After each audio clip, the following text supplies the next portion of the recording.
यहाँ तो कोई नहीं है। शरीफ साहब कहाँ रह गए?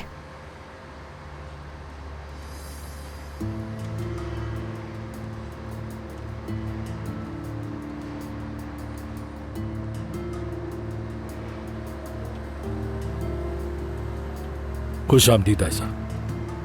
मेहमद, तुम इस वक्त यहाँ क्या कर रहे हो? मैं तो शरीफ साहब मैंने से... शरीफ साहब से कहा था कि वो तुम्हें यहाँ बुलाएं।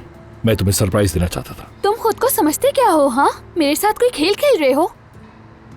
जब तुम जैसी खूबसूरत मंगेतर साथ हो तो किसी खेल की क्या जरूरत? क्या करना चाह रहे हो?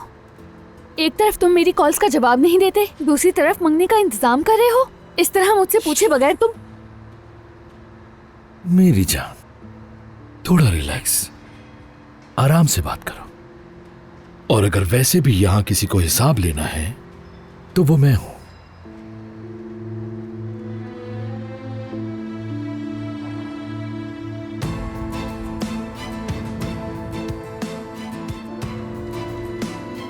अब तुम मुझे बताओगी कि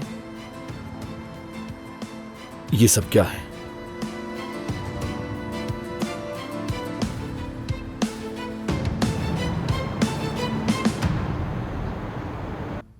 हमें खुशगवार बातें सुनने को नहीं मिल रही सुलेमान साहब।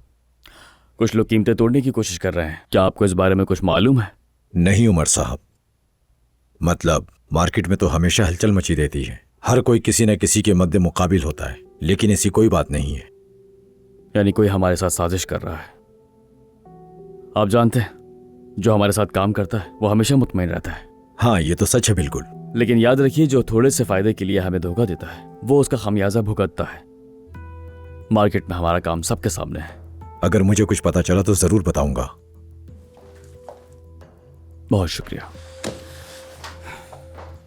दोबारा जरूर आइएगा और हमीद साहब को सलाम दीजिएगा मेरा।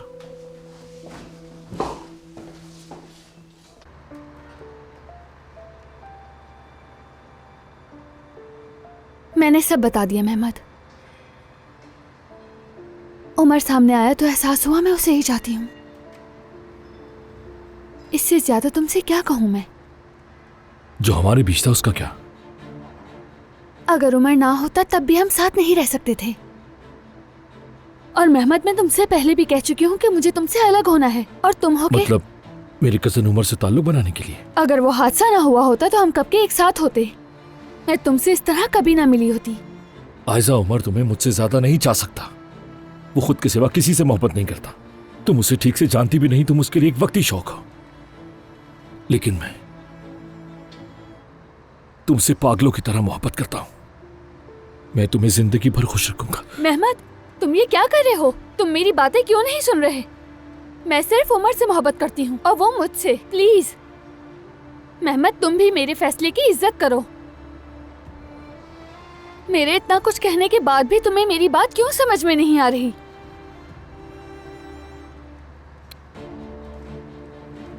कवायद बदल गए हैं। ये तुम्हारा फैसला है। तुम चाहे जो भी कहती रहो, मैं तुम्हें उमर के साथ रहने की इजाजत नहीं दूंगा।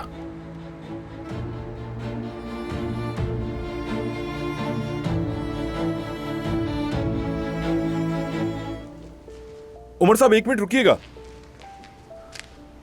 कौन है आप? आप तो मुझे नहीं जानते, लेकिन मैं आपको बखूबी जानता हूँ। मैंने हमीद साहब के साथ काम करके ये सब सीखा है। उनका मुझ पर एहसान है जो कि मैं नहीं चुका सकता। अच्छी बात है। अंदर होने वाली बातचीत सुनी है मैंने। एक तुर्गाय नामी आदमी मार्केट में घूम रहा है। वाकई? वो शख्स हर जगह जाकर कीमतें तोड़ने की पूरी कोशिश कर रहा है, लेकिन मुझे ये नॉर्मल नहीं लगता। उस शख्स का कोई बड़ा कारोबार नहीं है। लगता है इरादे कुछ और हैं उसके। अच्छा, उसकी कंपनी का नाम क्या है? मैंने कहा मैं तुम्हें इजाजत नहीं दूंगा। अकल से काम लो। अकल से काम तो तुम्हें लेना चाहिए था। ऐसा क्या मतलब तुम्हारा? मुझे बताओ, जब लोग ये तस्वीरें देखेंगे तो क्या सोचेंगे?